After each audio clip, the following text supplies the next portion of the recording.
మేతి పులావ్ ఇది మనకి lunch బాక్స్‌లోకైనా, dinner టైంలో అయినా, మార్నింగ్ బ్రేక్‌ఫాస్ట్‌లా చేసుకున్నా కూడా చాలా టేస్టీగా ఉంటుంది. దీంట్లోకి బఠానీ కూడా యాడ్ చేసి చేయండి. చాలా టేస్టీగా ఉంటుంది. దీన్ని ఎలా ప్రిపేర్ చేసుకోవాలి, దీనికి కావాల్సిన పదార్థాలు ఏంటనేది చూసేయండి. అంతకన్నా ముందు hi everyone, welcome back to my channel Telugu home foods. Pressure కుక్కర్‌ని తీసుకొని అందులోకి నెయ్యిని వేసుకోవాలి. నెయ్యి ఒక 2 స్పూన్స్ వేసుకున్న తర్వాత, ఈ నెయ్యి కొంచెం కరిగిన తర్వాత ఇందులోకి తాలింపు గింజల్ని వేసుకోవాలి. తర్వాత కొంచెం జీలకర్రని కూడా వేసుకోవాలి. మనకి రైస్‌లోకి జీలకర్ర ఎక్కువ ఉంటేనే టేస్ట్ అనేది బావుంటుంది. ఇప్పుడు ఒక పిరికెడు వరకు పల్లీలను కూడా వేసుకొని, ఈ పోపు, ఈ పల్లీలు మొత్తం వేయించుకోవాలి. ఇదంతా బాగా వేగిన తర్వాత ఇందులోకి ఉల్లిపాయ ముక్కలు, టమాటా ముక్కలు, అలానే ఒక 4, 5 పచ్చిమిర్చిని కూడా పొడుగ్గా కట్ చేసి వేసుకోవాలి. నేను 3 కలిపి వేసేస్తున్నానండి. విడివిడిగా వేసుకోవాల్సిన అవసరం ఏం లేదు. ఇవన్నీ వేసుకొని ఒకసారి కలుపుకున్న తర్వాత మూతను పెట్టేసి వీటిని లైట్‌గా మగ్గనివ్వాలి. ఈ రెసిపీని నేను ప్రెషర్ కుక్కర్‌లో చేసి చూపిస్తున్నాను. నార్మల్ గిన్నెలో చేసుకున్నా కూడా టేస్ట్ అనేది చాలా బాగుంటుంది.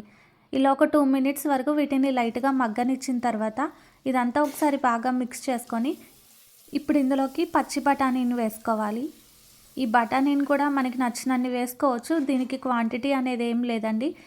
ఈ బఠానీ కూడా వేసుకున్న తర్వాత మొత్తాన్ని ఒకసారి బాగా మిక్స్ చేసుకొని ఇందులోకి పసుపు ఒక పావు టేబుల్ స్పూన్, అలానే సాల్ట్ని కూడా వేసుకోవాలి. రైస్కి సరిపడిన సాల్ట్ని నేను ఇక్కడే యాడ్ చేస్తున్నాను. ఇదంతా బాగా మిక్స్ చేసుకోవాలి. ఇదంతా ఇలా కలుపుకున్న తర్వాత ఇప్పుడు ఇందులోకి మెంతికూరని వేసుకోవాలి. నేనైతే ఇక్కడ ఒక 6 నుంచి 7 కట్టల వరకు మెంతికూరని తీసుకున్నాను. నేను తీసుకున్న కట్టలు వచ్చేసి లేతగా ఉన్నాయి కాబట్టి కాడలతో సహా కట్ చేసుకున్నాను. నీట్గా వాష్ చేసుకొని ఈ కట్ చేసి పెట్టుకున్న మెంతికూర మొత్తాన్ని ఆ ప్రెషర్ కుక్కర్లోకి వేసుకొని మొత్తాన్ని బాగా మిక్స్ చేసుకోవాలి. ఇదంతా ఇలా ఒకసారి కలుపుకున్న తర్వాత మూతను పెట్టేసి మనకి ఈ మెంతికూర మొత్తం మంచిగా ఫ్రై అయ్యే వరకు మధ్య మధ్యలో కలుపుకుంటూ ఫ్రై చేసుకోవాలి. మనకి ఇదంతా మంచిగా ఫ్రై అవ్వడానికి ఒక 5 to 10 మినిట్స్ వరకు టైం అనేది పడుతుంది. ఈ మెంతికూరలో ఉన్న వాటర్ మొత్తం పోయి ఆయిల్ తేలే వరకు మంచిగా దీన్ని కలుపుకుంటూ ఉడికించుకోవాలి. కొంచెం సేపటి తర్వాత ఇదంతా మనకి దగ్గర పడింది కదా. ఇప్పుడు ఇందులోకి కారంని యాడ్ చేసుకోవాలి. కారం ఒక 1.5 టేబుల్ స్పూన్ వరకు యాడ్ చేసుకొని మొత్తాన్ని బాగా మిక్స్ చేసుకోవాలి. ఇందులోకి కారం అనేది ఆప్షనల్ అండి. నచ్చిన వాళ్ళు వేసుకోండి, లేదంటే స్కిప్ చేసేయండి. మనం పచ్చిమిర్చిని ఘాటుకు సరిపోను ఎక్కువ వేసుకున్నా కూడా టేస్ట్ అనేది బాగుంటుంది. ఇప్పుడు ఇందులోకి మనం కడిగి పెట్టుకున్న బియ్యంని వాటర్తో సహా వేసుకోవాలి. నేనైతే ఇక్కడ 2 గ్లాసెస్ వరకు రైస్ని తీసుకుంటున్నాను. 2 గ్లాసెస్ రైస్కి 4 గ్లాసెస్ వరకు వాటర్ అయితే కరెక్ట్గా సరిపోతుంది.